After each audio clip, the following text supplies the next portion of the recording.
Hello, and welcome to this week's edition of Travel News Now, where we bring you the latest updates from the world of travel and tourism.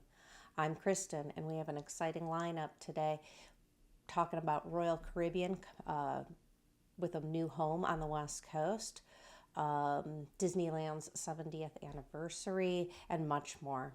Today is Monday, February 17th, and this is Travel News Now.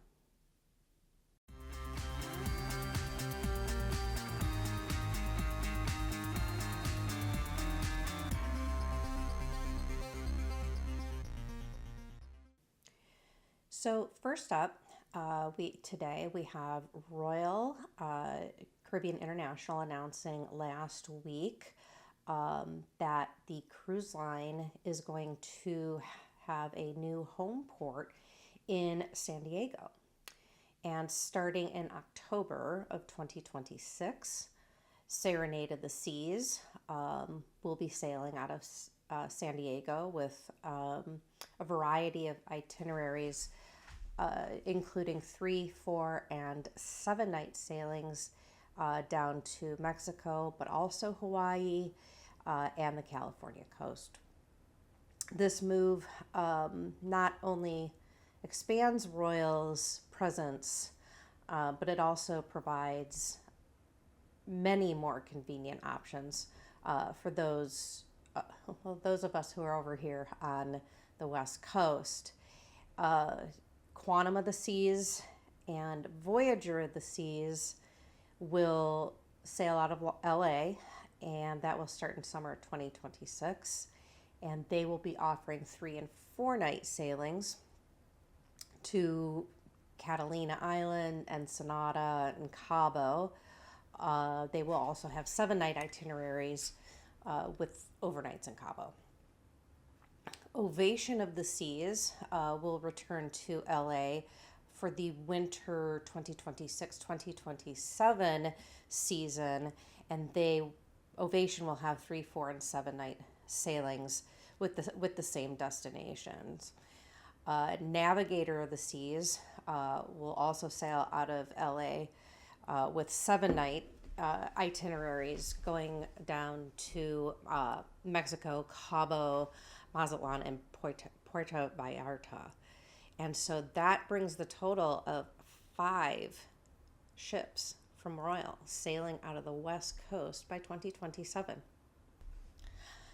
Disneyland Park will be celebrating its 70th anniversary this year.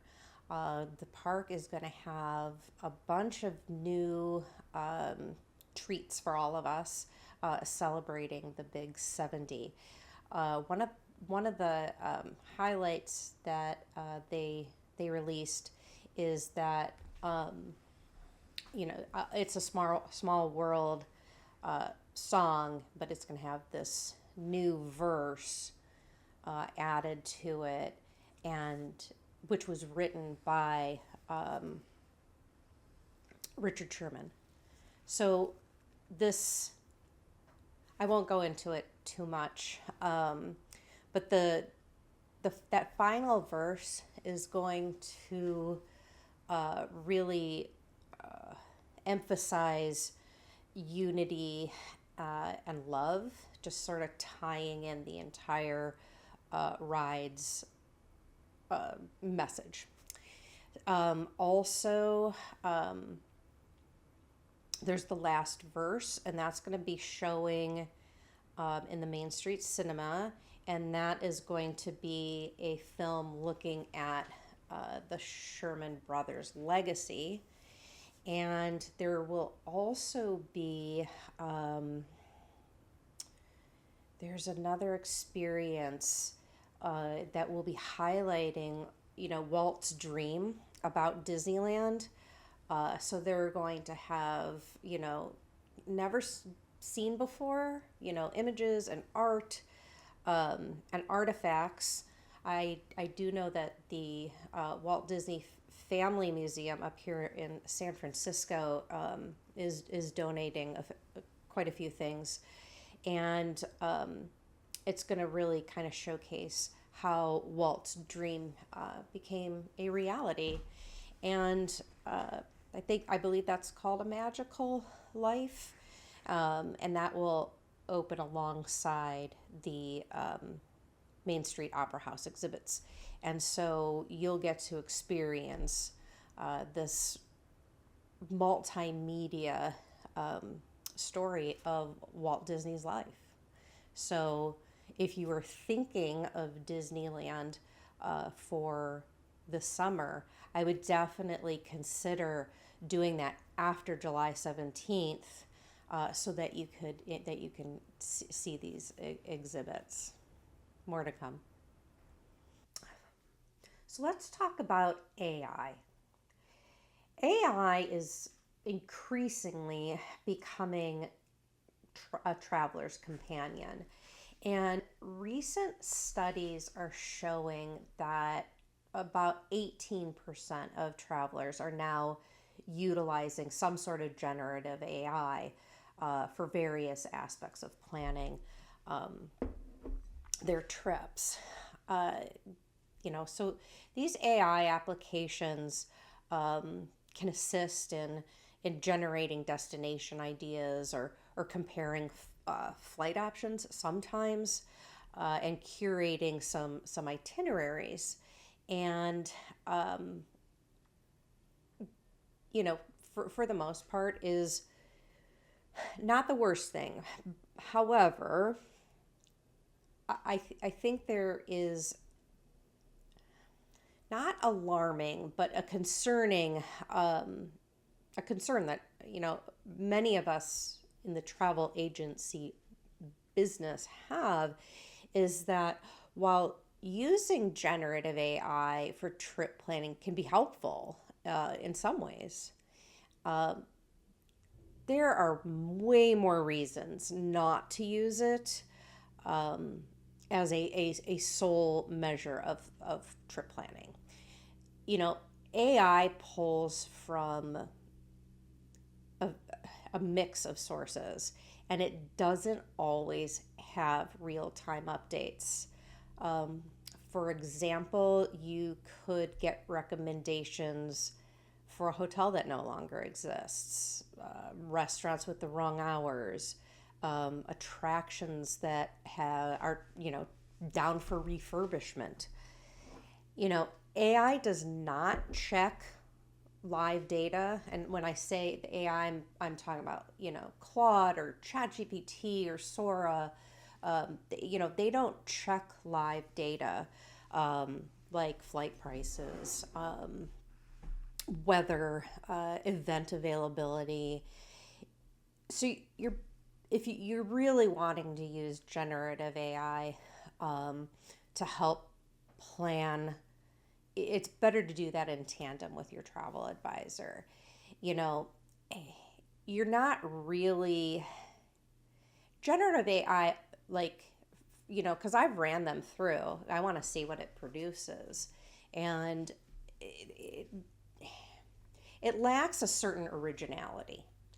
You're getting kind of these same touristy recommendations everyone else is getting, and you're missing out on those hidden gems or local favorites of an area. And while AI can tailor suggestions somewhat, it can't fully understand your unique preferences, your budget, your travel style like a human being can. So it might be able to summarize some reviews, but it can't offer firsthand experiences or opinions from real travelers.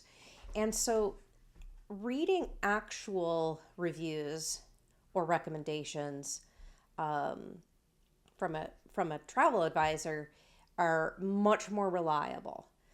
But not as all lost with AI. I'm not saying don't use AI.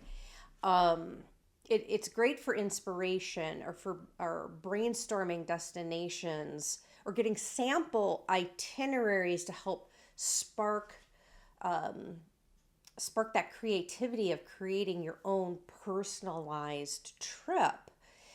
But review, do that, brainstorming, bring those ideas to the table with your travel advisor, and then help create something that is personalized to you. And so last note on this, which I found interesting, is that I think it's definitely that the Gen X sort of older millennial that is going to AI, but Gen Z, they're not having it. They were in this survey. Gen Z travelers said that they appreciate AI for initial research, but that they want that high touch experience for their planning. They want the human touch. They want personalized advice, and they want reassurance that what they're doing is the right thing to be doing. So I thought that was an interesting point in this survey. And so, again, all is not lost, but definitely not something that you should rely on for trip planning.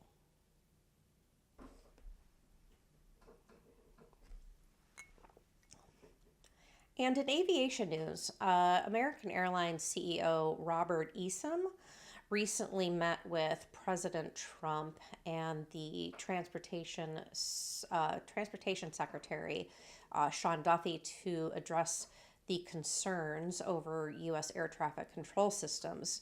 The discussions focused primarily on improvement to the existing safety systems, and we are aware that this is concerning for many travelers, and so we will keep you updated on the developments for air traffic and what comes of that meeting. And that's all for this week. Travel News Now. Thank you for joining us. To keep up to date on all things travel, don't forget to hit like and subscribe to our channel. And until next week, love your journey. It's the only one you've got.